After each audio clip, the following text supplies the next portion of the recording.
ताल में चवन्नी चमके बागों में अनार हो। दुल्हे आपन बहिनी बेचे फैजाबाद बाजार हो। ताल में चवन्नी चमके बागों में अनार हो। दुल्हे आपन बहिनी बेचे फैजाबाद बाजार हो।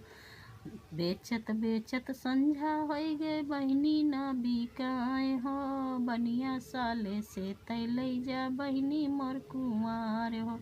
बनिया साले से तैलई जा बहिनी मोर कुंवार हो।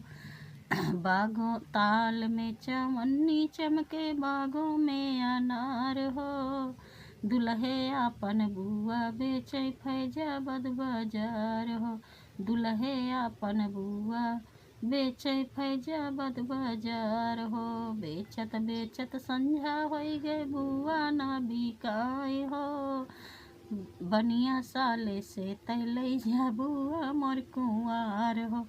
बनिया साले से तैलई जा बुआ मोर कुंवार हो।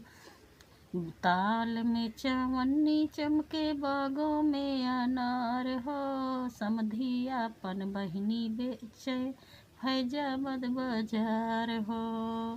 ताल में चवन्नी चमके बागों में अनार हो। समधी आपन बहिनी बेचे फैजाबाद बाजार हो। बेचत बेचत संझा होई गए बहिनी ना बिकाए हो। बनिया साले से तैलई जा बहिनी मोर कुंवार हो। बेचत बेचत संझा होई गए बहिनी ना बिकाए हो। बनिया साले से तैलई जा बहिनी मोर कुंवारी हो।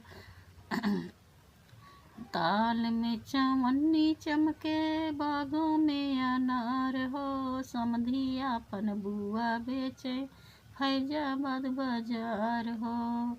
बेचत बेचत संझा होई गई बुआ ना बिकाए हो।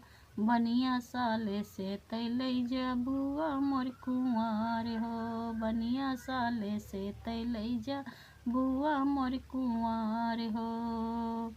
ताल में चवन्नी चमके बागों में अनार हो। दुल्हे आपन बहिनी बेचे फैजाबाद बाजार हो। बेचत बेचत संझा होई गई बहिनी ना बिकाए हो। बनिया साले से तैलई जा बहिनी मोर कुंवार हो।